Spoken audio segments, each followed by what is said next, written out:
I'm going to get started. Hi, everyone, and welcome tonight to Let's Talk. I'm Dr. Judy Reagan-Steiner, Professor of Medicine and Director of the Center for Women's Health Research. And we're here to have conversations about women's health, the Let's Talk program. This is a lecture series organized by the University of Colorado Center for Women's Health Research at the Anschutz Medical Campus. We are very sorry that we cannot be meeting with you in person, but we are delighted to continue bringing you this program virtually.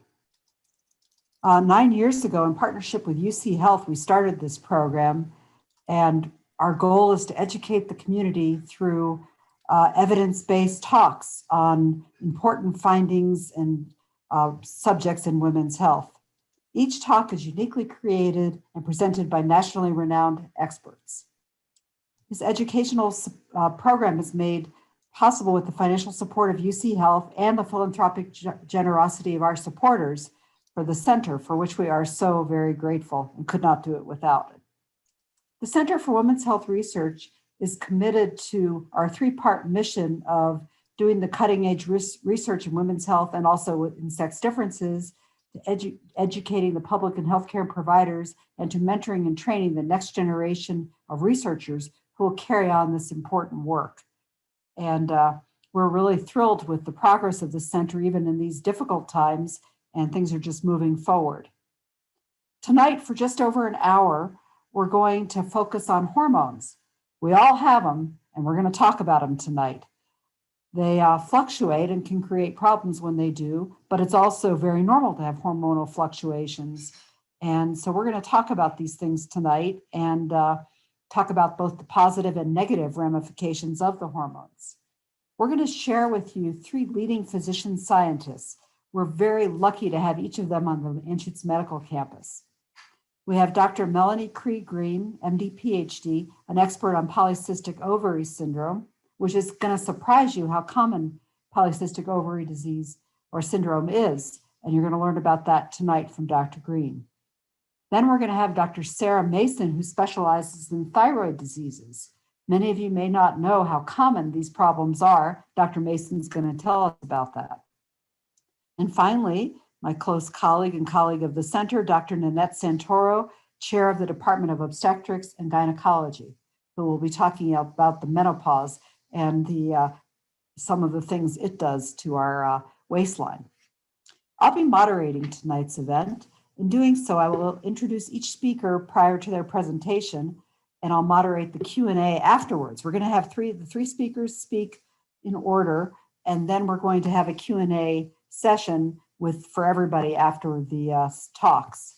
You're welcome to type in your questions at any time during the program, and we are always happy to have the questions, which are often, a very exciting part of the program.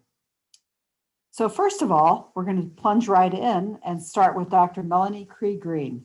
And it's my great pleasure to introduce Dr. Green, who's one of our very own Center for Women's Health Research scientists. Our scientists know, by the way, that once they're one of our center scientists, they are always one of our center scientists. And we are so proud of Dr. Green. Dr. Cree-Green.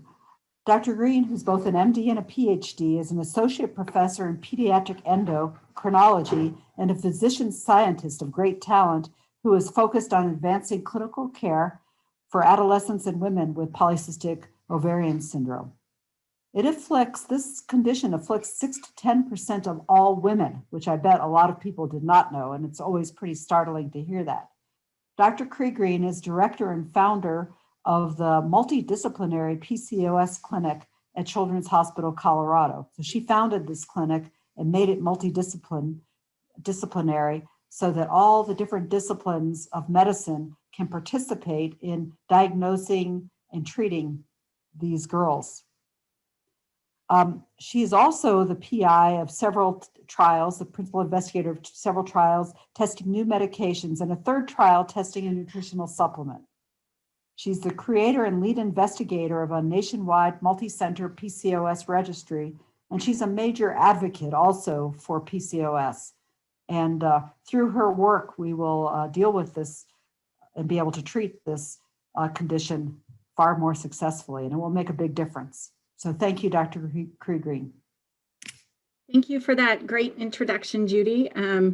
As she said, I've been part of the Center for Women's Health, I think for about 10 years now, with my very initial research funding funded by them. So very exciting. And I'm excited to share some of that data and information with you here tonight. So first of all, what is PCOS? I think that's the, move our heads off. That's the most important question.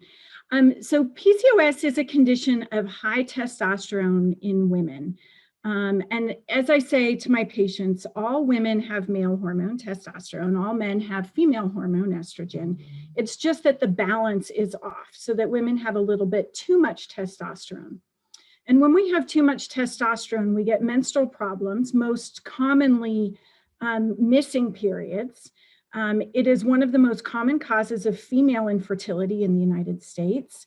And people get very unhappy with the skin changes, which are acne and increased hair growth or male pattern balding. And then it really increases the risk for metabolic disease. We'll talk a little bit more about that, but in particular, type 2 diabetes and maybe heart disease. And it's related to mood changes and changes in quality of life. And it can be diagnosed in adolescence within 2 years of your first menses. So really spans the reproductive lifestyle and is active through menopause.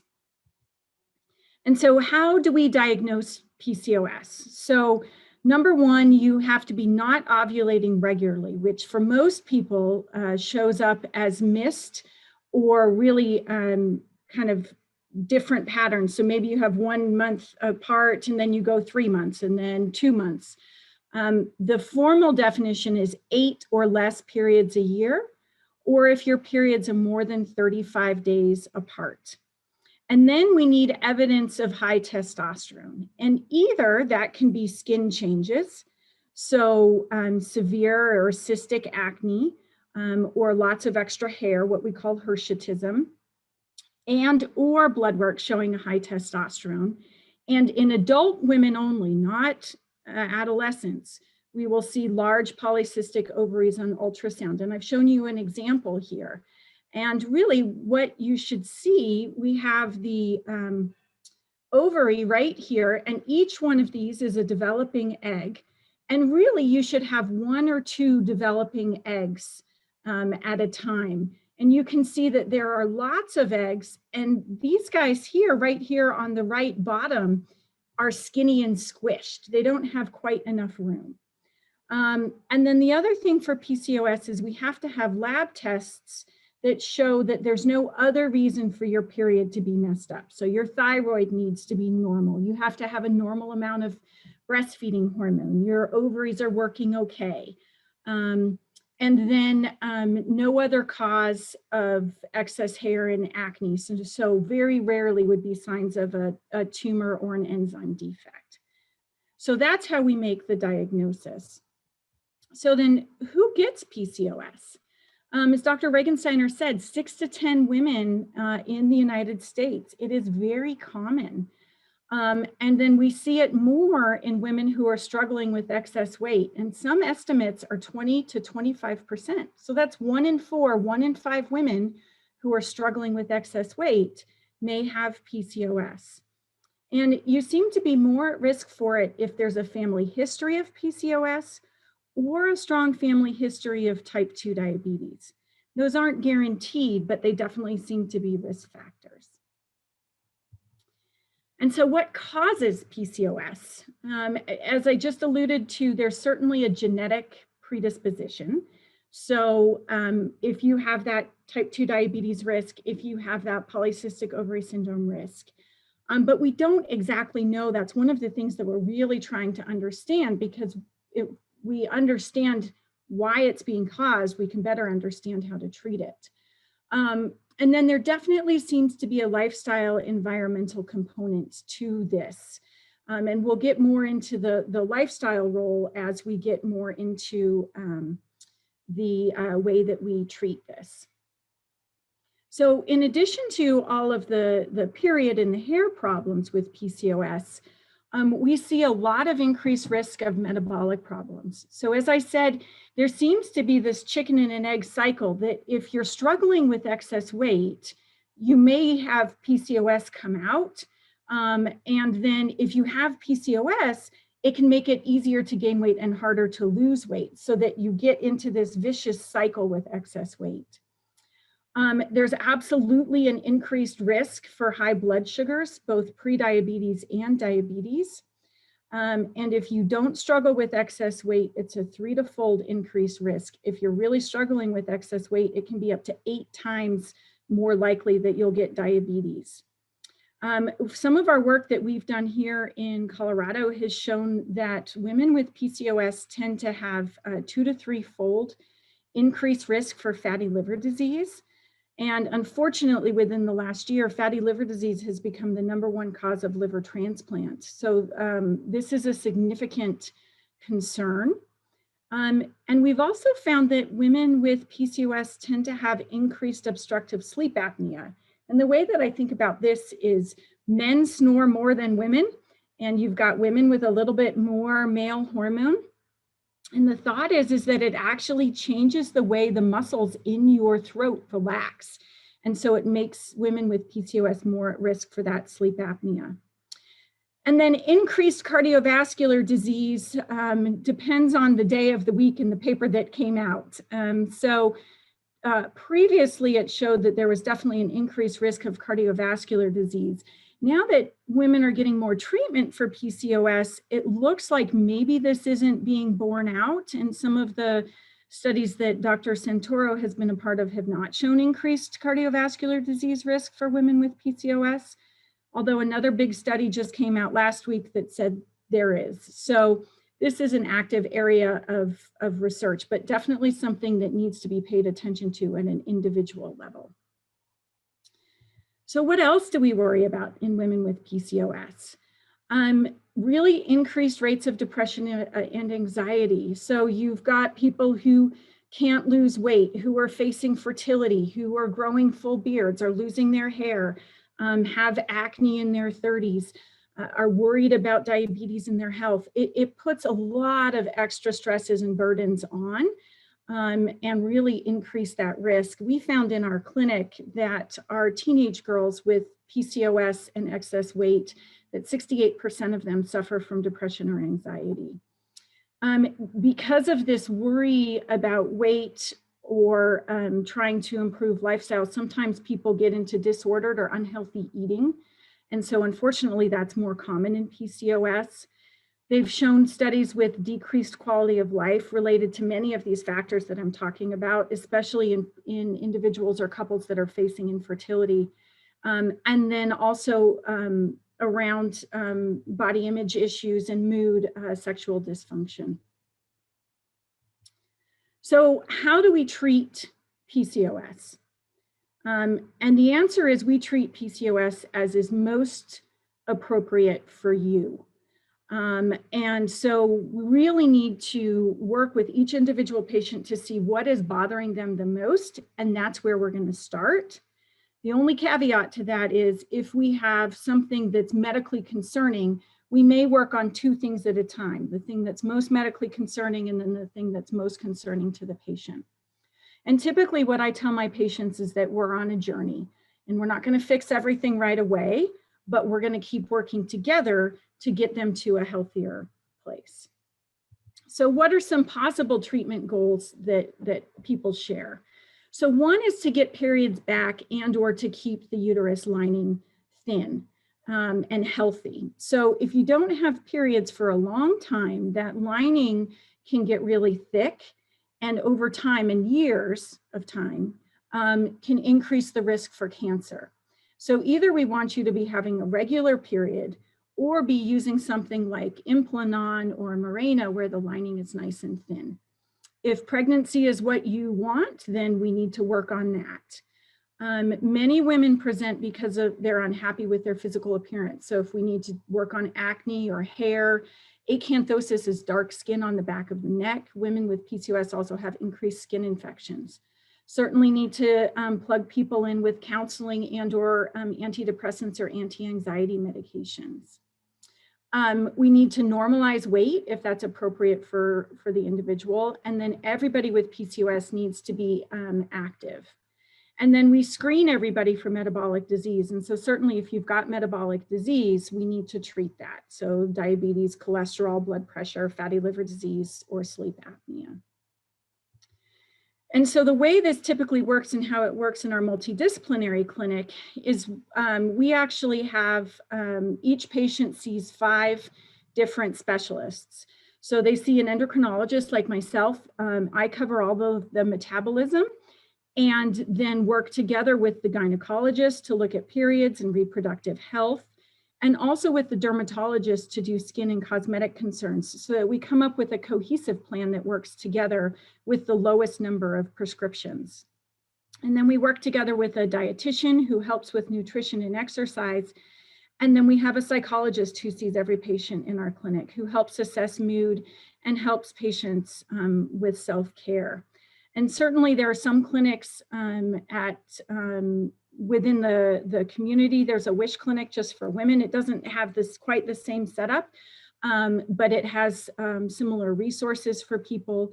And so sometimes people may also need to be aware that they need to try to put together this team for themselves.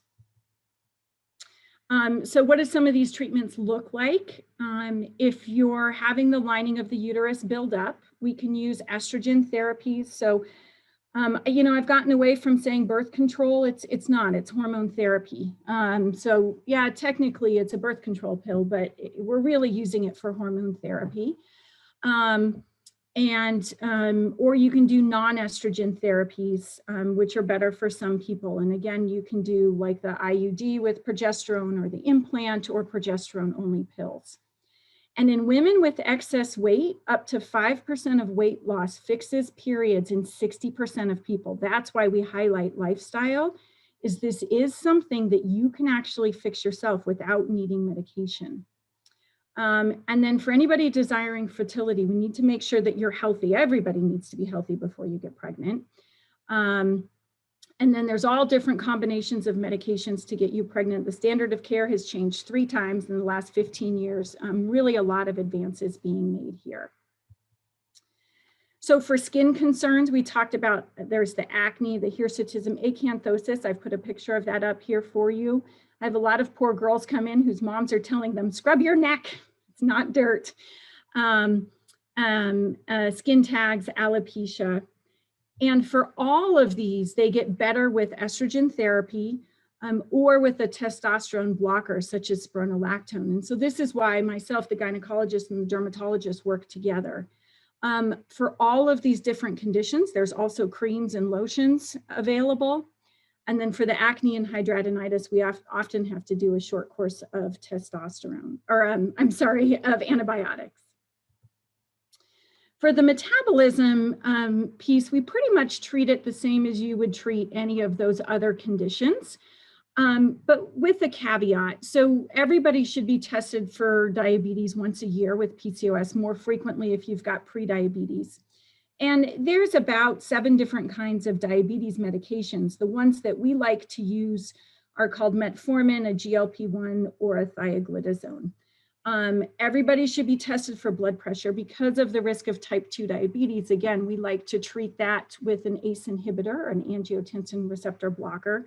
So you can see we're a little picky about PCOS in the meds that we use. So you do need to be seeing somebody who has knowledge of PCOS. Cholesterol should be checked once a year. We treat that per the American Heart Association guidelines. Fatty liver disease, we do not have a medication for yet. There are 47 clinical trials right now with 9 different medication classes. So hopefully within 5 to 10 years, we will have a medicine for this, but right now it's just lifestyle. And then we need to talk about your sleep because that's important, and get a sleep study. So lifestyle recommendations for PCOS were just published. They include counseling for everybody with PCOS, regardless of weight, and SMART goals. So specific, measurable, achievable, responsive, and timely. No specific type of diet. So keto is not better than intermittent fasting, is not better than low calorie. the bottom line is whatever works for you is what's best for you. The only caveat to that is you've got to avoid the liquid calories. Those are the worst for PCOS and fatty liver disease, and the simple carbohydrates, so cakes, candies, sugars. And then everybody should be getting some amount of vigorous activity. I use a step counter to try to do mine. It's hard. I just went for a little walk with my daughter right before this started to get in my last 2,500 steps. And for those struggling with weight, the number one goal is to stop weight gain. If we get lost, that's even better, but number one is to stop weight gain. And as I said, 5% weight loss fixes hormones in 60% of women. The recommendations are a good amount of activity, which is really hard for most of us to fit in. And then a really low calorie diet, 1,200 to 1,500 calories a day, not a lot of food. Some ways to do this are Weight Watchers or Jenny Craig, which can kind of teach you what that amount of food looks like, or there's programs at the Wellness Center. Doing an app like MyFitnessPal to track your food, or Calorie King is a food database, and then beware of what I call food bombs.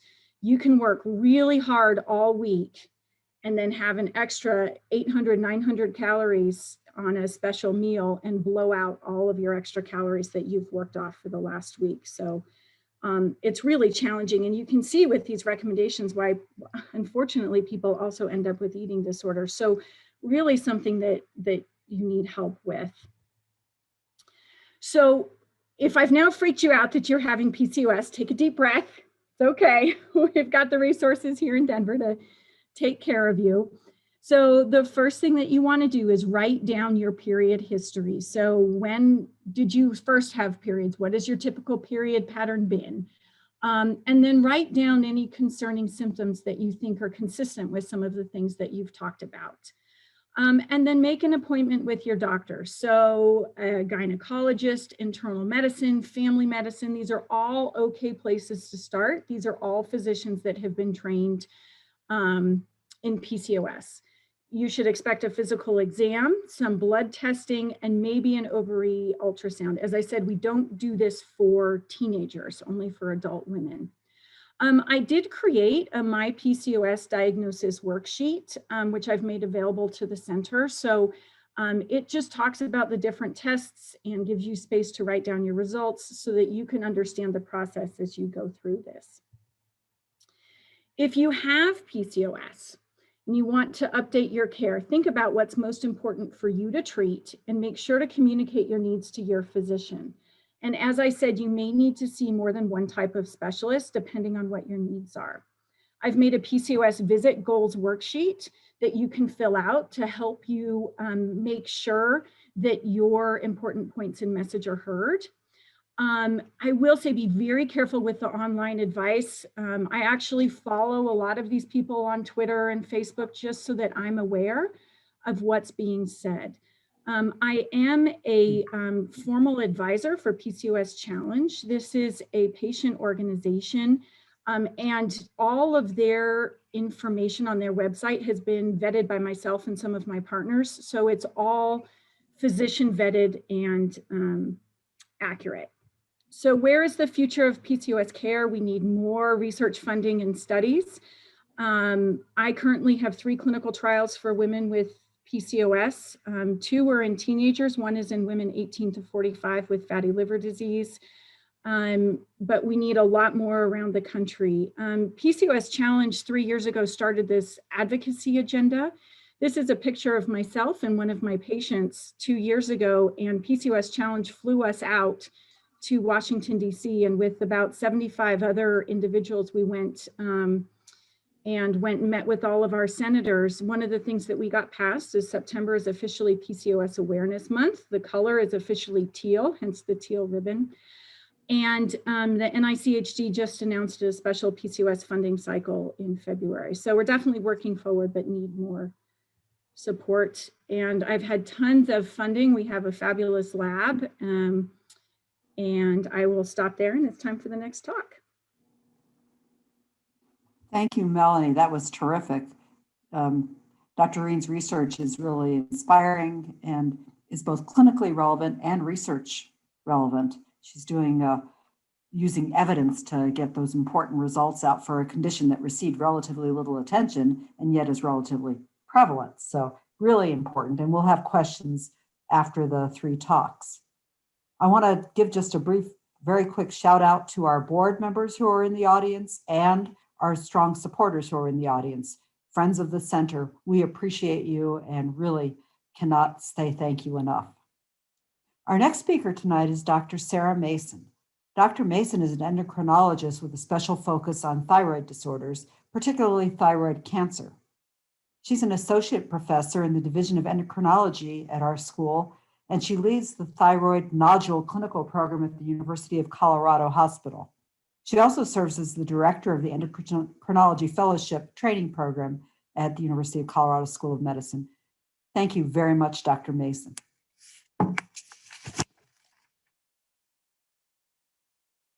You're on mute. She's looking for her slides. Yes, I'm just trying to get the slides up. You bear with me 1 second. Let us know if you need any help. Yeah. Thank you.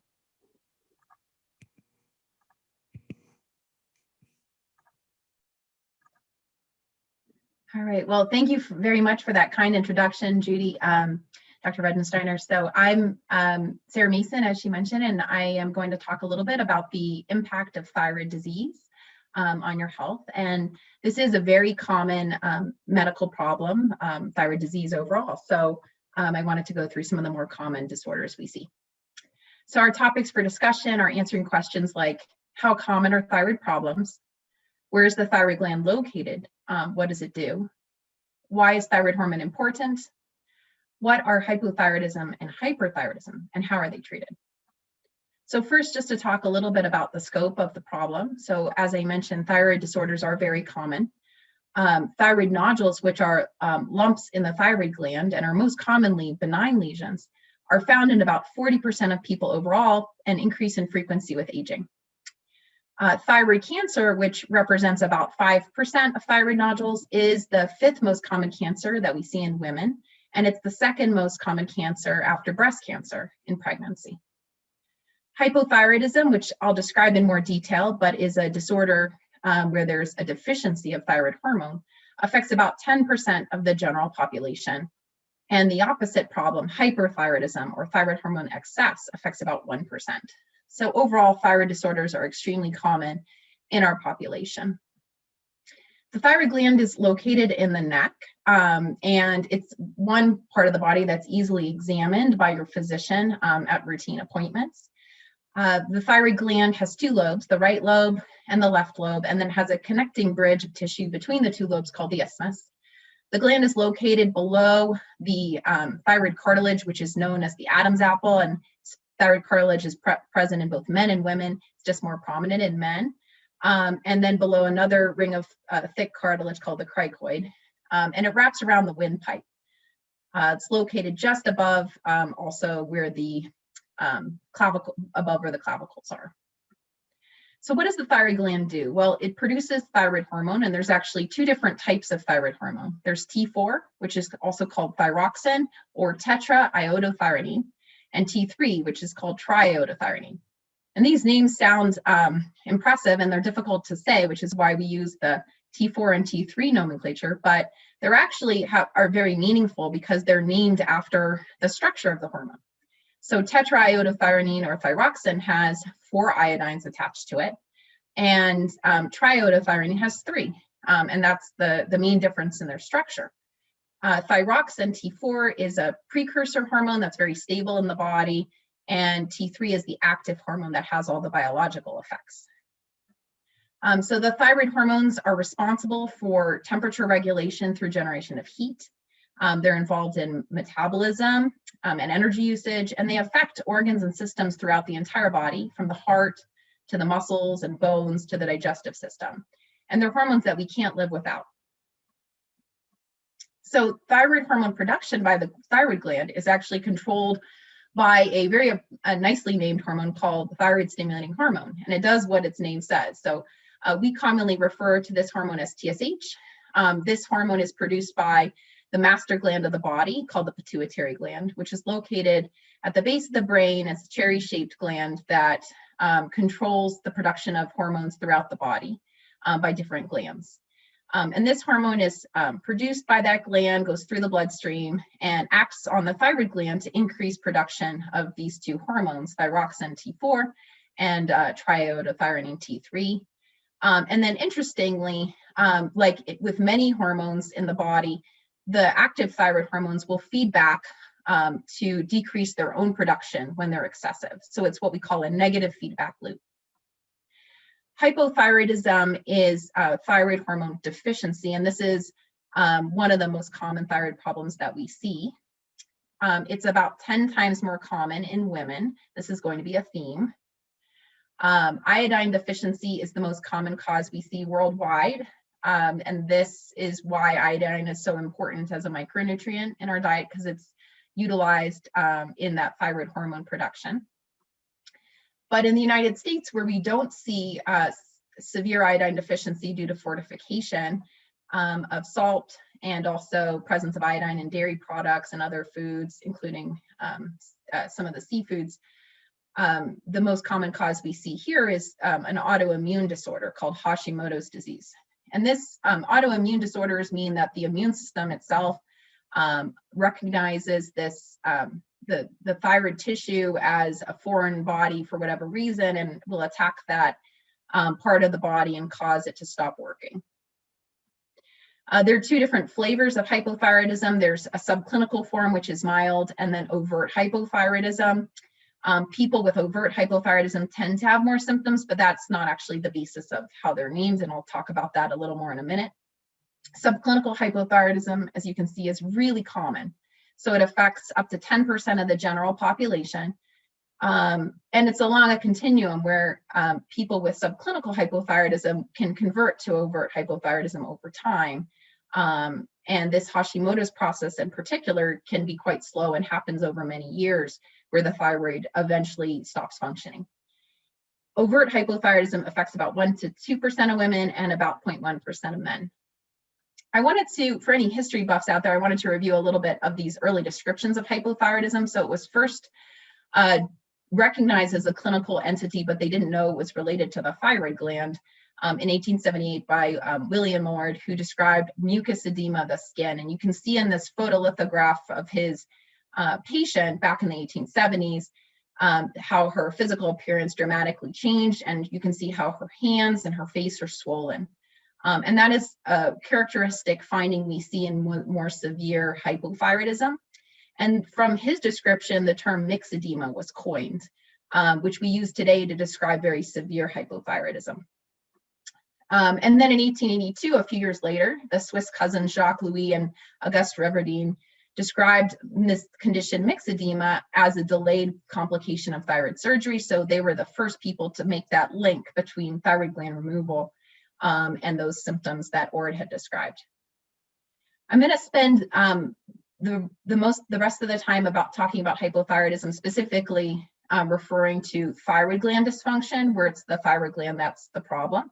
But there are some cases where it's the pituitary gland that doesn't make enough TSH hormone, and that causes hypothyroidism. But this is rare and only accounts for about 1% of hypothyroidism.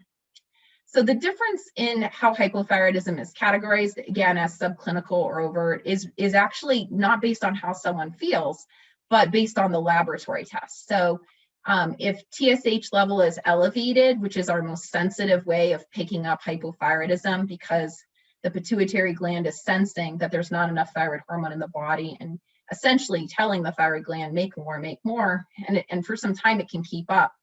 That's called subclinical hypothyroidism. And so in that setting, we'll see normal T4 and T3 numbers because thyroid gland can keep up, but TSH is elevated. Overt hypothyroidism, on the other hand, has low T4 levels. So that's the main difference in that nomenclature. And that has implications for complications as well as whether treatment is needed. And again, this is a continuous spectrum. So we see this gradual decline in thyroid function with time. So symptoms that people have with hypothyroidism can include feeling more tired than normal, People can have poor concentration, focus, and even clinical depression. They may feel more cold than ordinarily and can gain some weight, although this is usually a fairly mild weight gain. People with hypothyroidism also can have dry skin and hair thinning. Everything is kind of slowed down with thyroid hormone deficiency, so they can also get constipation. And then women can have menstrual problems. You can see a goiter in the setting of thyroid hypothyroidism, which is an enlarged thyroid gland. It's from the Greek, and that's all it means, is a big thyroid gland, if you've ever heard that term. You can see an increased risk for heart disease, which we see with overt hypothyroidism, as well as subclinical hypothyroidism when the TSH value is above 10. There's also complications including elevated blood pressure, elevated cholesterol, including the bad cholesterol LDL, nerve damage or neuropathy. You can see problems with infertility in women and pregnancy complications, even with relatively mild hypothyroidism. Interestingly, older women who have subclinical hypothyroidism actually may do very well. So one study that evaluated women in their 80s found that there was really no increased risk for death with subclinical hypothyroidism compared to those who had normal thyroid levels, and that in fact the women who had subclinical hypothyroidism actually had less disability and had a better functional status and were able to do more of their normal activities of daily living than the people with normal thyroid function, which is interesting. And this graph essentially shows that mortality is similar in those groups.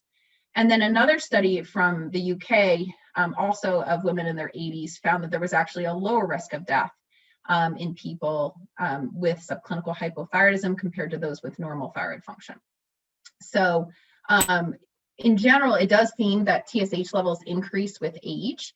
And so a very mildly elevated TSH level above the normal reference range in somebody who's in their 70s or 80s is actually okay and doesn't need to be treated. So you're probably wondering, should you be tested for hypothyroidism? This is such a common problem, as I've alluded to. Well, it's controversial. So universal screening remains controversial, and the US Preventative Task Force that makes a bunch of different screening recommendations in the United States can't recommend for or against universal screening, meaning screening everybody.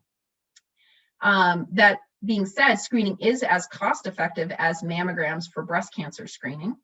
But the current standard is to do aggressive case finding based on symptoms or risk factors. So that means people who have the symptoms I mentioned, which again, I think many of us probably do have the symptoms I mentioned even right now, whether we have thyroid dysfunction or not. Or people who have risk factors like those who have another autoimmune condition or family member with thyroid disease. And generally, if screening is done, the recommendation is to measure TSH alone, since we know this is our most sensitive test to pick up thyroid hormone deficiency. So just to give you a little bit more history, to talk a little before I talk about modern treatment, the first treatment for hypothyroidism was actually developed in the 1890s. So George Murray was credited with being the first person to treat thyroid hormone deficiency, and he did this by injecting an extract of thyroid gland from a sheep into a patient who had mixed edema and saw a clinical improvement. He was credited again with being the first person, but there was actually a Portuguese scientist, Betancourt, who did this same thing a year before, but published in a less renowned journal. The first oral preparations were described in 1892, and this was people would consume either a whole sheep thyroid or extracts of sheep thyroid, and they had to fry it or put it in sandwiches or do other things to make the taste more palatable because it was very terrible tasting. It wasn't until about 1950 that thyroxine T4 was actually commercially available as a treatment for hypothyroidism, and it didn't really catch on as a treatment until many years after that. So our modern day thyroid hormone replacement is with levothyroxine, which is chemically identical to thyroxine T4. And again, I'd mentioned this is that precursor hormone for thyroid hormone. It's very stable in the body, which is why we use it primarily for treatment, whereas T3 is much shorter acting, and so it's much more difficult to treat with. But this is the primary treatment that's utilized. It needs to be taken on an empty stomach about at least 30 minutes before eating, and you have to separate it from other medicines, particularly supplements like iron, calcium, and then also soy milk, because that interferes with absorption. And it's all, dosing is affected by weight. So if people gain or lose weight, that may change dosing. So now to just switch gears a little bit and talk about the opposite problem, hyperthyroidism, which is thyroid hormone excess. This affects about 1% of Americans. About 0.5% have overt hyperthyroidism, and 0.7% have the subclinical or more mild form. This is 5 times more common in women than men, and it affects up to 4 to 5% of older women. The most common causes in the United States include something called Graves' disease. This is not, it's I think a poorly named disease. It was named after someone whose last name was Graves. But it's an autoimmune condition like Hashimoto's. It just is a little bit different in how it affects the thyroid gland. This is an antibody-based disease where antibodies will bind to the thyroid and cause excess production of hormones. The second most common cause, which is also the most common cause in older women, is toxic thyroid nodules. Now, these are lumps in the thyroid gland that are benign. They're not cancerous, but they can make extra thyroid hormone without listening to normal controls like TSH. We diagnose primary hyperthyroidism. Again, this is when the thyroid gland is at fault and not the pituitary, based on the TSH levels and also T4 and T3. We measure TSH levels in everybody, and you can see that in the subclinical form, TSH is low, and thyroid hormone levels are normal. But in the overt form, the T4 level or the T3 level or both will be elevated. I didn't mention, but in hypothyroidism, we don't typically measure the T3 levels because it's usually lags behind the T4 in becoming abnormal. So symptoms of hyperthyroidism are essentially the opposite of hypothyroidism. People might feel too hot or sweaty. They may notice muscle weakness, shaky hands, a rapid heartbeat. They may feel more tired than normal and lose weight. They can have more frequent bowel movements, feel more irritable or anxious. And again, women may have menstrual irregularities. With hyperthyroidism, we can also see a goiter, a large thyroid gland. People with Graves' disease may have eye problems. There may be a bulging of the eyes in the setting of Graves' thyroid disease, which affects 1/4 of people with Graves. And this is 5 times more common in women, again. We can see skin changes with Graves' disease, but this is much less common. We can see an increased risk for heart disease, heart failure, dysrhythmias like atrial fibrillation and stroke. We can see effects on bone health, which I'll mention a little bit in another slide in a little more detail, infertility, and then pregnancy complications. So bone health is affected in overt hyperthyroidism. It's a cause of osteoporosis, and it can, hyperthyroidism will increase risk for fractures. And it increases risk more so as people increase in age. And fortunately, the bone loss is at least partially reversible with treatment. In subclinical hypothyroidism, premenopausal women and men don't have significant effects on their bones, fortunately, but postmenopausal women still can have a reduction in bone density and an increased risk for fractures. We treat Graves' disease with 3 different treatment options: antithyroid drugs, radioiodine, and thyroidectomy or thyroid removal. Antithyroid drugs are most popular treatment in Europe. These include medicines called methimazole and PTU. I won't say the real name because it's too long. But this is associated with about a 50% remission rate in people who take these medicines, meaning the Graves goes away after longer term treatment. But unfortunately, about half of people recur, so the long-term remission is only 25 to 30%. And there can be liver and immune system related side effects.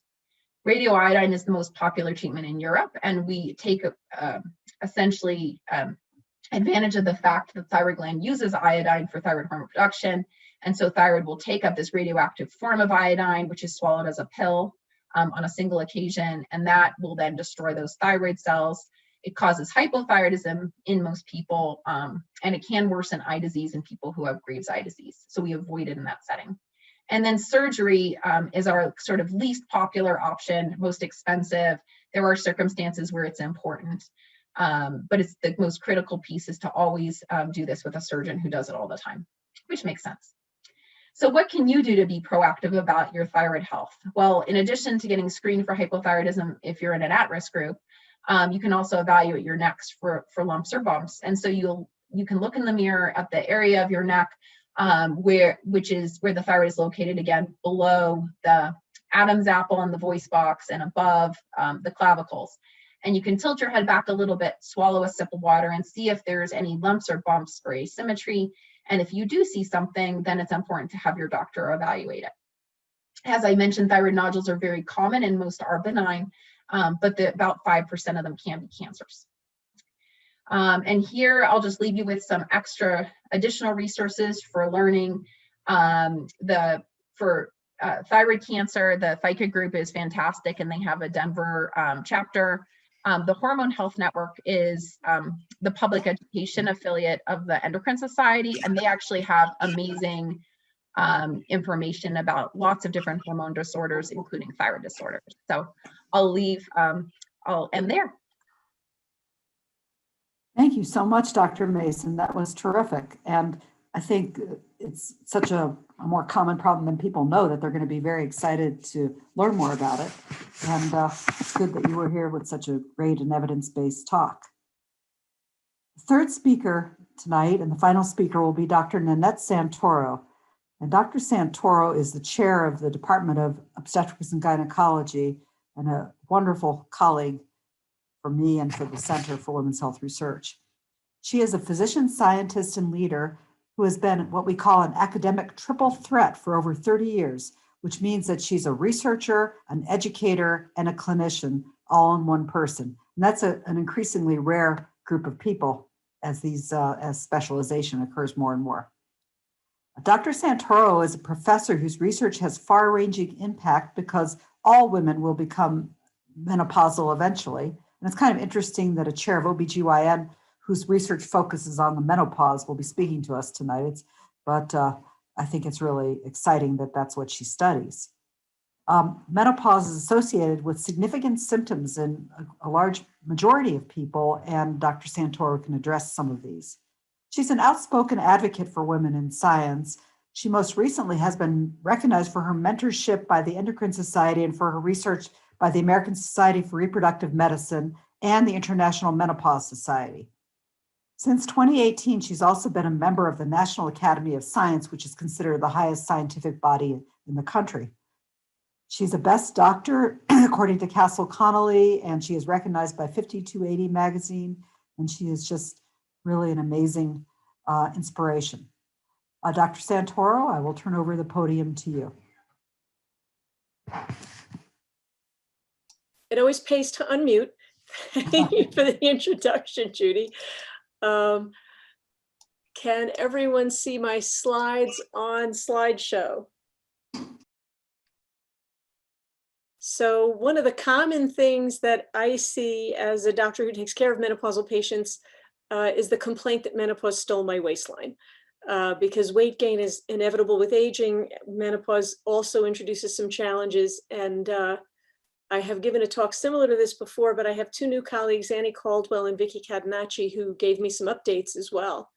These are my disclosures. None are related to this topic. They're all related to menopause. And what I really want to talk about is a little bit about how menopause happens.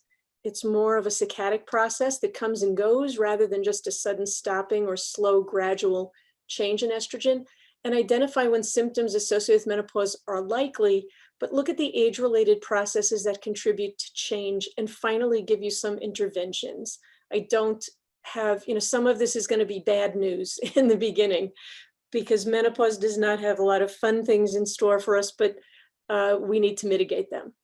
So this is the road to menopause, and this is a synopsis of about 25 years of research looking at when these different things happen. So if you look at a population of women at a median age of about 47, they go from having regular menstrual periods and what we call normal reserve or remaining eggs in the ovary to skipping cycles.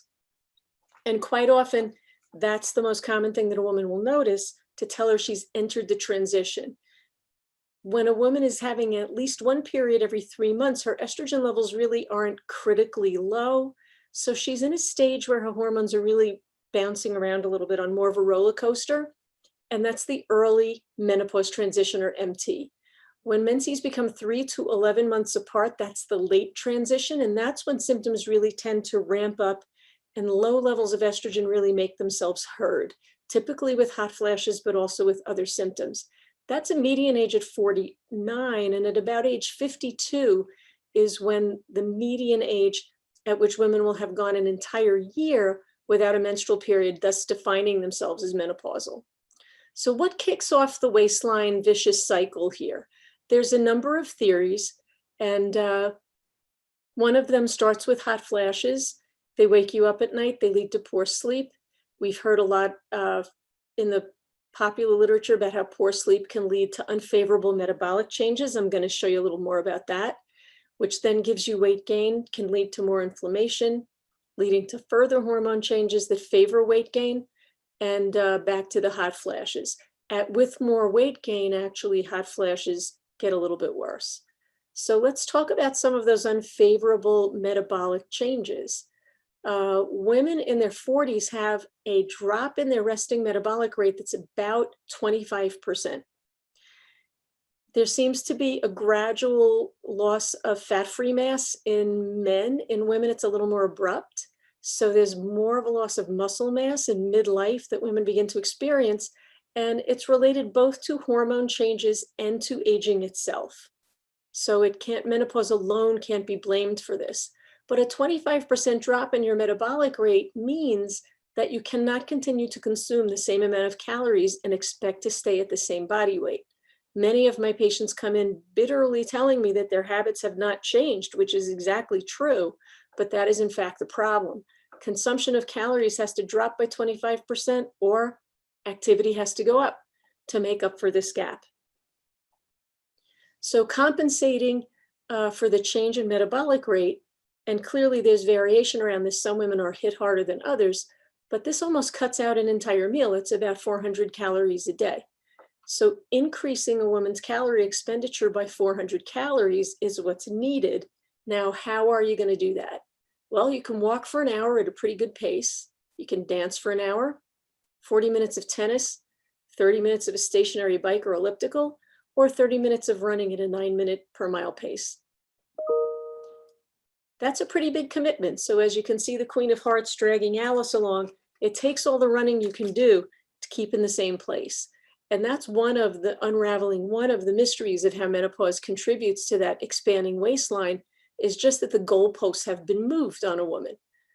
So physical activity is a critical factor, and it's critical for weight management. So the general recommendation is that you do 150 minutes a week of moderate intensity activity, applied before menopause. As women get older, or they're in a state where they need to prevent weight gain because they're being challenged, that goes up by another 100 minutes a week.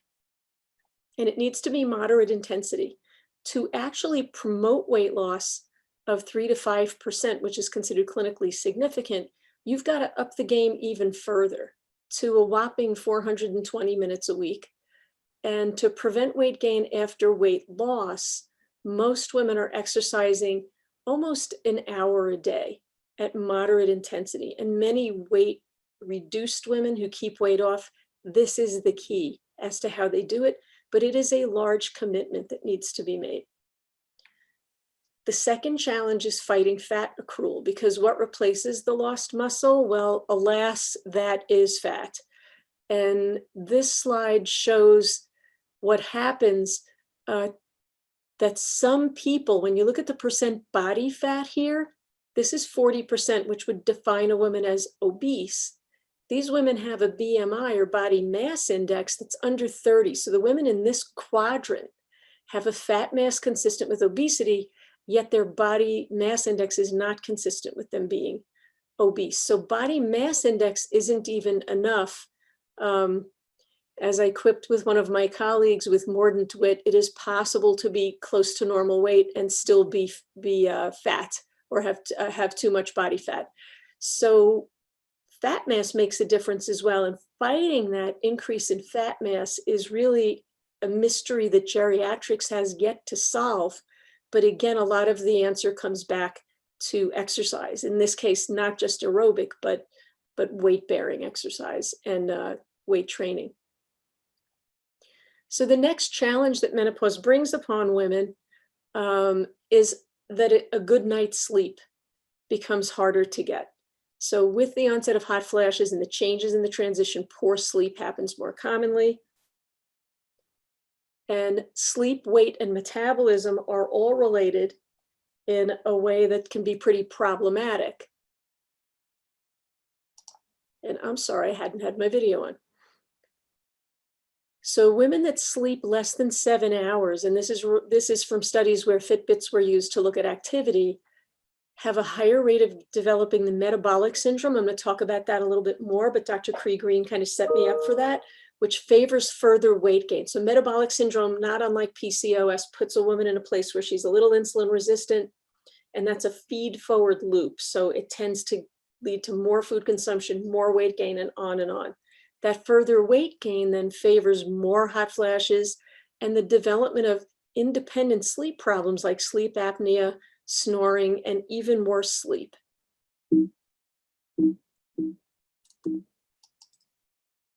So a bad night's sleep is bad for your waistline. And metabolic syndrome is partly related to waist circumference. So the waist circumference here, you can see in women, shown in the black bars, is the biggest in women who slept less than 5 hours a night, and dramatically less in women who are sleeping to 8 or less than 9 hours, 8 to 9 hours per night. And that's the total sleep time. Notice that men have no such relationship. They seem somewhat more resistant to this, but a bad night's sleep clearly looks like it's bad for a woman's waistline. So that brings me to metabolic syndrome, and this is the definition. It's a waist circumference that's more than 35 inches. If you're Asian and small boned, 80 centimeters is the lower limit. So that's a little bit less, a few inches less would define you. Triglycerides that are elevated, low HDL or good cholesterol, higher blood pressure. And notice that these are numbers we usually don't get too excited about, but they are not normal. And a fasting blood sugar of 100 or more define a woman as having metabolic syndrome if she has at least 3 out of these. So menopause presents an additional challenge at several levels, pushing women into metabolic syndrome because about 61% of midlife women report insomnia, and night sweats and hot flashes make you wake up. So they may need to be addressed. There are also other sleep issues that can cause problems. So sleep apnea can cause snoring, and a sleep study may be needed to figure that out and come up with a treatment. Restless leg syndrome, some people get an irresistible urge to move one's legs. This is a treatable condition, but it can keep you up. It can certainly keep your sleep partner up. And menopause sometimes comes along with anxiety and depression that can also keep you up at night. So adverse mood is our next challenge related to menopause. It can increase the risk for depressive symptoms, which happen to almost over a quarter of menopausal women, although only about 15% will develop a major depression. Depression and anxiety, of course, make it harder to fall back asleep after you wake up in the middle of the night. And this leads to some changes in stress hormones like cortisol that are related to arousal. So cortisol matters because depression and anxiety activates the adrenal gland. It does it in a subtle way. So a lot of the lay press talks about, ways to manage this or measure it or do other things. It's actually very, very difficult to measure. But what we can see is that the natural rhythm of cortisol, which is high in the morning to get you up and out of bed and low in the evening, is disrupted. So remember that stressed is desserts spelled backwards. So what happens when you're stressed and you're not sleeping? Well, if you do this to animals, and it turns out if you do this to humans, the same thing happens. They gravitate towards the salty, the sugary, and the high-fat foods. So we all seek comfort in the same ways as the animal kingdom. So now I've given you all the bad news. I'm going to give you a little bit of good news, but how do you do the lifestyle overhaul? And it is a fairly big commitment, but for weight loss, there really are 5 choices. You can change your lifestyle. You can take medication, can try surgery. If the weight loss is really a very, very large amount that needs to be lost, you can accept your weight where it is And you can accept the fact that your weight may increase, but you are simply not willing to change your habits. So dealing with the dropping resting metabolic rate, there are some tricks that you can use to trick your palate, to try to change the seasonings or flavor of food so that you eat less. Try new foods, low calorie choices are out there, but it's very important to look at the composition of the low calorie choices, because we have learned that by, you don't drop something without substituting something else that may not be so good for you. Eat less often. So this is something that's the topic of pretty intense research. Treatments like intermittent fasting or time-restricted eating, I'm going to say a little more about that, can all be helpful. And some women will choose to work out more, to just trick your body into moving more, park the car further away, always take the stairs, forget that there are even elevators, and try to find activities that you enjoy in order to adopt a more active lifestyle. So some of the fasting paradigms, there's been a lot talked about this, that can work. It's not clear if this is better or easier for women to do, but it can be psychologically easier. So a recurring pattern of short fasting periods with little or no energy intake on the fast days, with intervening periods of normal food intake, can result in weight loss. Periodic fasting is a little bit different. That's when you really restrict energy, but you go longer than 2 days. This is just a matter of hours. This is a number of days. Many people can do stick to a strict non-eating protocol for a day, but doing it for multiple days is harder. And finally, there's the concept of time-restricted feeding, so that food intake restricted to a window of less than 8 to 10 hours a day may, and this is something that women can adopt in COVID times, especially because few of us are eating in restaurants right now. Then your body has 14 to 16 hours out of the day where you're not being fed. And it also may help with sleep, and it may help people reset their day-night rhythm. So that time-restricted feeding, sometimes independently without specifically fasting or watching your diet, makes a difference. And there are always weight loss diets. Most people know of them. Weight Watchers is one of the best known. Volumetrics, Jenny Craig, these are all shown here. They're generally easy to follow, but it's hard to keep your weight low long-term. So there are some other techniques that may work a little bit better and that are lower cost. So tops.com, Taking Off Pounds Sensibly, is nonprofit and costs $32 a year. And it's at 3,500 sites in North America. So this is a really easy way that you can find an immediate support group to help with different techniques, because this gives you a toolbox approach without having to pay for the food like you do in Weight Watchers. The diabetes prevention program was a successful regimen that allowed people to lose 3 to 5% of their body weight. And that's available at the CDC website that shows how they did it. They did it with increasing steps, decreasing consumption, using a meal substitute bar every day. And most people were able to do this. So it worked. It was fairly user-friendly. The other things that are known and have been shown to work is using visual examples to track. And this speaks back to Dr. Cree-Green's talk about the calorie bombs. You can look at your statistics and watch what you're doing, which means you do have to weigh yourself. But you can also look up the specific calorie contents of foods that you're planning to eat. And sometimes you can be very surprised. So this just allows you to keep track of how much you've got to go and how much you've lost. And these are just some of the books that describe some of the different fasting regimens, the fast diet, alternate day fasting. So the trick on the fast day is you consume about 1/4 of your usual intake. So it's usually in the order of 400 to 500 calories, which can be difficult, but it's better than some of the alternatives. One of the other things that's also very important, and I'm just checking my time here because I promised that I wouldn't go over, is that the medications that you're taking can actually be getting in your way. They can promote weight gain or they can prevent weight loss. So it's always really a good idea to do a medication check. You may want to do this with your physician, and this is a big list. I'm happy to share it. I'm not going to read it all to you, but there are some anticonvulsants that if you're taking in high dose may make it impossible to lose weight or may cause you to gain. Insulin typically, although it helps control blood sugar, can cause people to gain weight.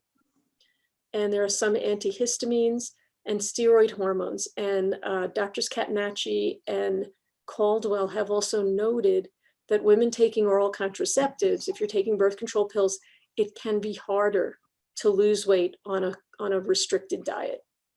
So those may be things that women can modify. You may want to change the contraceptive method to see if that makes a difference. There are also weight loss medications. Typically, you have to have a BMI of 30 or greater to have these approved, but orlistat is a lipase inhibitor. It increases fat loss through the stool, and that typically can charm a weight loss diet. And some of these medications can also help women that get stuck when you hit the dreaded weight plateau and you can't keep moving on. Lorcaserin is a controlled substance, but it can suppress the appetite, as can the naltrexone and bupropion combination. Glucagon-like peptide 1 receptor agonist, that's a mouthful for this fancy, cute little compound. It's an injectable that can be used to suppress appetite. It's given liraglutide is daily or twice weekly. There are also weekly forms that can be given. And phentermine or topiramate combination is also known as Qsymia, is again a controlled substance. So you need to do all of these with a doctor's supervision, but this can help suppress appetite as well. So if you're off to a good start behaviorally, but you're stuck, sometimes medication can help. And if you have a long way to go and you have a large amount of weight loss in excess of 3 to 5%, it makes sense to consider medical help. So finally, treating the conditions that are getting in your way. If you're not sleeping well, it's really going to be hard to lose weight. And in that case, hormone therapy may make a lot of sense, or non-hormonal alternatives that are going to control those hot flashes. For sleep apnea, CPAP or positive pressure, the nasal cannulas, and weight loss will both help. And gabapentin, one of the drugs on the hit list I showed you before, can be helpful for restless leg. If you are a lifelong insomniac, it is also possible to use cognitive behavioral therapy, and there's an app for that. And if you're a stress eater, there's an app for that called Calm appropriately. So there's a number of different behavioral tricks that you can use. Women with metabolic challenges, if you suspect you have metabolic syndrome, it's really important to get tested because prediabetes is treatable, and you may be better off with a low glycemic eating pattern. And for midlife women, there is some evidence that metformin, when you begin to get on that insulin resistance path, can help. So will hormones help me is a very common question for perimenopausal women because they're symptomatic. And the short answer, of course, is maybe. But multiple societies that have guidelines on hormone therapy all advise women to take FDA-approved prescription hormone therapy if that's going to be the choice to control symptoms. And sometimes it can control multiple symptoms. And finally, I just want to end with some of the resources. So a lot of the data I've showed you has come from SWAN, which is the study of women's health across the nation. It's gone into its 25th year, and we have followed 3,000 women at baseline through menopause, and they have taught us so much about how the body changes and what the risks are. The North American Menopause Society is a source of quality information, as is UC Health, the Endocrine Society's Hormone Health Network, the Red Hot Mamas, which also deals in humor, and the Ms. Flash Network, which is another NIH-funded network that has done some seminal clinical trials in menopause. And with that, I have finished, but menopause, when it feels like your brain has too many tabs open and you can't find the one playing that annoying song. So having been through it, I offer you whatever wisdom I can from the other side. But thanks for your attention. Thank you, Dr. Santoro. That was terrific. And I want to thank our three speakers for their wonderful talks tonight. I really appreciate it. And we have a number of questions. So I'll get started with that. Before I do, though, you're going to receive a survey following tonight's program. We really value your feedback and ideas. We look at those surveys very carefully to see what your thoughts are about other programs and everything you want to let us know. So please complete the survey. Jennifer Ingleby mentioned our community education event coming up on November 11th with Dr. Lori Santos from Yale University, speaking on a somewhat uplifting topic, the evidence-based underlying ways to get to happiness. And I think in this day and time, happiness is a great idea. So she will be speaking. Her work is all evidence-based and really exciting. So if anyone needs a link to the event this year, we are able to invite everyone to attend. And so just ask us and we will send it to you. It's on our website also, www.cwhr.org. So thank you. So let's start the questions and answers. Dr. Cree-Green, I have a question from the audience for you. Where are we in developing the treatments for PCOS? Has there been a lot of progress over the last 10 years? So the treatments that I have to treat PCOS today are the same that were available 40 years ago. And that's metformin and the estrogen therapy, like I said, birth control pills. We do a lot of what we call off-label prescribing, especially in pediatrics. 50% of what I prescribe or more is off-label. So people certainly try things. One of the clinical trials that I'm running right now is for a GLP-1 receptor agonist. Dr. Santoro talked about that. We use that for weight loss. So, we're looking at that specifically in PCOS. The trial that I'm doing with a pharmaceutical company called Zydus is a new medication for PCOS and fatty liver disease, and they're going for FDA indication. So it's a 2A safety trial that we're doing right now. There are other people doing the GLP-1s. There was a really exciting trial that looked at actually changing how the hormones come out of the pituitary glands to talk to the ovaries, but it was completed per the NIH website over 2 years ago and has never been published, and I believe had some depressive side effects. I'm hoping that'll carry forward. That was a new class of medication that they were actually looking for menopause as well.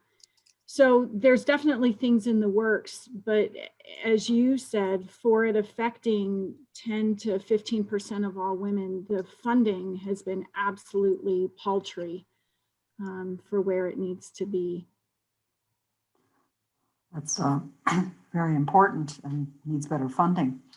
Dr. Mayson, can overmedication of hypothyroidism result in symptoms of hyperthyroidism? Also, why is it important to wait 30 minutes before eating? Those are great questions.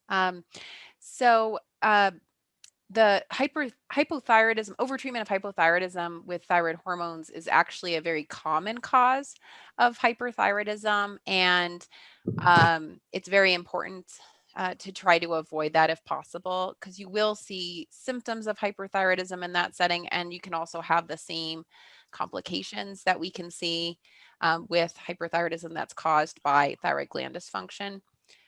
So it's definitely something we do see, and is actually quite common in older women in particular, where they're overtreated, which has significant adverse effects on bone health and potentially on cardiac health as well.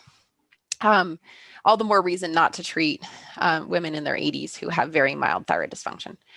And then your second question was about waiting 30 minutes, at least 30 minutes before eating. And that's because levothyroxine's a little bit of a finicky medication and is not well absorbed unless the stomach is relatively empty. You also have to have an acidic gastric pH. So people who take medicines to block acid, like Prilosec and things like that, can have problems with absorption.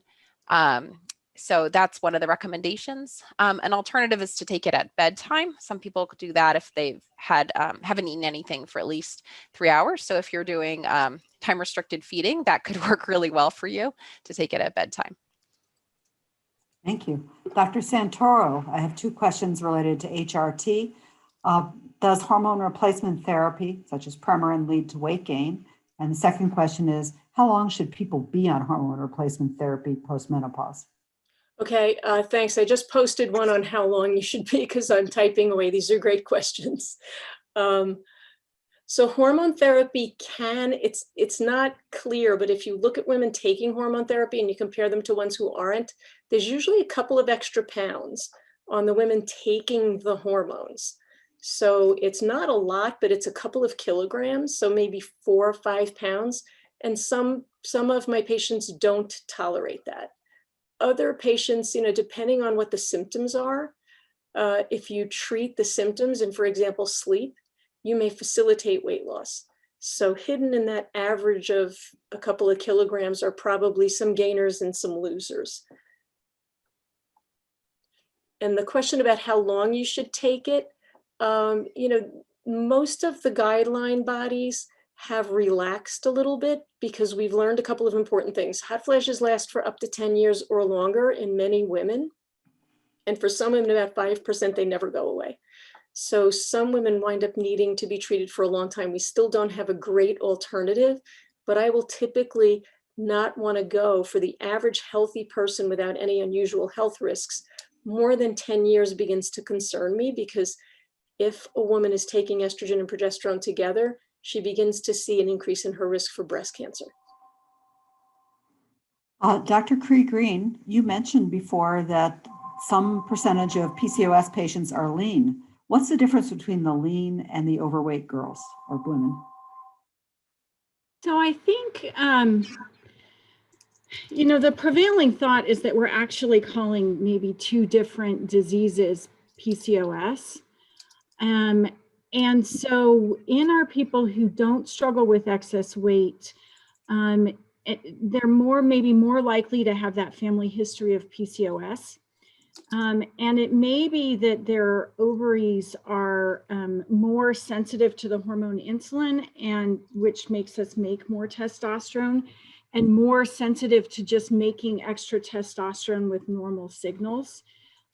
Whereas our people who really struggle with weight tend to be the people with a family history of type 2 diabetes, and so have more of the metabolic abnormalities that then make the ovary not work normally versus starting in the ovary itself. Dr. Mayson, I have a couple of questions here for you. Is there a treatment for hypothyroidism when it manifests more in anecdotal symptoms rather than T4 or T3 levels? And then what about reverse T3? Why don't we hear more about that? So the tricky thing with thyroid dysfunction and hypothyroidism is that, sorry, microphone's a little funny, but the tricky thing is the symptoms overlap with a lot of other disorders, including menopause, sleep apnea. There's lots of different medical problems that can have similar symptoms. And so if somebody has symptoms that could represent thyroid dysfunction, but thyroid tests are normal, then they don't have hypothyroidism or hyperthyroidism. It's been excluded as a diagnosis. And usually to screen for that, the best test to do is that TSH. Reverse T3 is not something we measure clinically, except in very rare circumstances. This is an inactive hormone that T4 is broken down to, typically in critically ill people in the hospital. And it's thought to be a mechanism to allow less what's called catabolism, or just increased energy expenditure in very sick people. Great. Dr. Santoro, for women who cannot have HRT or do not have HRT, are you concerned about cardiovascular disease and or increased dementia? There's a lot of controversy on both of those topics. So it isn't at all clear that hormones are protective. I was, for example, an investigator in one study that showed, we looked specifically at the arteries in the neck, and we were on we had a multi-center study called the KEEPS trial. We did not see any change in women who took hormones for 4 years, close to the time of menopause, in their what we call carotid intermedial thickness, the thickness of those arteries. Whereas a single group, same lab that did the measurements at USC, found that estrogen seemed to slow the rate of accumulating plaque in those arteries, which is reflective of plaque through the body. So that was one of the rationales that if you take hormones, you're going to prevent heart disease. So I do not think that there's really data that supports this, but the other part of the story is that we do know from investigators like Kerry Moreau at our institution that estrogen is very good for the pliancy of the vessels and what she calls endothelial function, what's known when you test that. So the blood vessels move well, but they may still be accumulating plaque. So it seems, my best understanding of this is that estrogen seems to turn on women at a certain age. It's good for you when you're young, because we know for sure if you take it away from a young woman, she is going to have more heart disease. It is not necessarily good for you when you get older. And estrogen was not really shown to have any large cognitive effects. So again, there's this theory that if you take it early after menopause, you may be protected. But the KEEP study, thank goodness, got funded 10 years later. We're going to go back and look exactly at the same women and look at their cognitive function along with brain MRIs. And we will probably be able to have a better answer for that question. But there's been quite a few negative studies that hint that it does not help. Dr. Cree-Green, what's the most common presentation? What do people usually present with that makes you think that that they have PCOS? So I think of periods as a vital sign in women. And if you are not taking any medication that would alter your periods, and your periods are not within 25 to 35 days in duration, then we need to think that there may be something going on. So as an overall health status, I absolutely look at periods.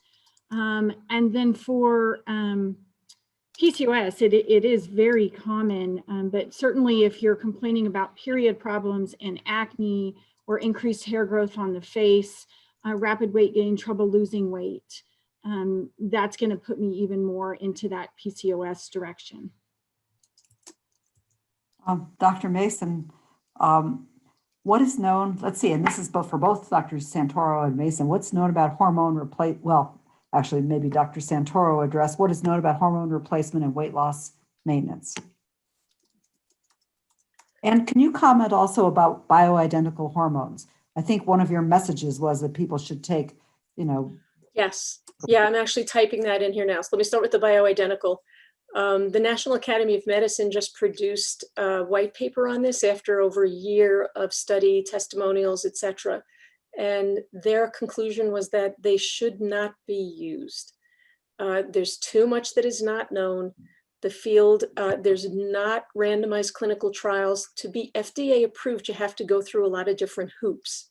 And, goodness knows we're hearing a lot about the FDA these days and a lot of government agencies, but they're the best we've got. So you can say negative things about them, but they police what you're putting in your body. And bioidentical hormones are not well policed. The compounded ones are problematic. I have personally seen major problems, as have my endocrine colleagues, with pellets where the hormone levels go up and they never come down. It can take years for them to come down. So they have been about as clearly recommended against as you could expect. So despite the incredibly heavy advertising that you see on the internet, they're just not a good idea. And the other important thing is that bioidentical hormones like estradiol and progesterone, exactly like your ovaries make, are available in FDA approved compounds. So I can very easily give you, with a very wide dose range, the exact same estradiol and progesterone in a form that's FDA approved. So it's vastly preferred. Dr. Mayson, one of our questions is that our audience member heard that taking a thyroid medication, if you have minimally lowered T3, T4, can cause your thyroid to stop working. Is this true? If your doctor prescribes medication, but you don't take it, what will the long-term effects be? So if if somebody has hypothyroidism, and again, that's diagnosed with an elevated TSH and a low T4 level, then it is recommended to take thyroid hormone replacement. If somebody does take thyroid hormone who doesn't need it, who doesn't have hypothyroidism, that often can cause hyperthyroidism because of the excess thyroid hormone production. And I'm sorry, what was the second question? If your doctor prescribes medication, but you don't take it, what will the longer term effects be? Yeah, and that again depends on the medication, but certainly untreated hypothyroidism, as I mentioned, can have cardiovascular consequences. It's not something that happens, very quickly, but I have seen very severe hospitalized cases with hypothyroidism, and it can be life-threatening if untreated. And again, in the 1800s, before there was treatments, it was something that people did pass away from. Dr. Santoro, someone asked, what can we do for sagging skin? Well, there's a few things you can do, but most of them are cosmetic. There really aren't any miracles. So you can see our wonderful CU Cosmetics doctors, and they can do all kinds of things without making you look too weird. So sagging skin just kind of comes with the territory. Then somebody asked, how can they come to see us? And we welcome people to come to see us at the UC Health. I'm not sure exactly how to answer that, but let us know. Yeah, usually our offices are on the web, so if you look for us by name, you can probably find each of us. Yeah, and I typed in there, our clinic does require a referral from a pediatrician. So I put that in there, and I put our clinic phone number in there. Well, thank everybody very, very much. This was great.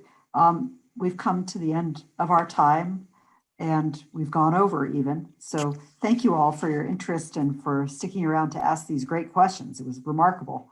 Please complete the survey. We really look at that and hope for your guidance on how to go forward. So you can actually influence the next programs we have by giving us ideas.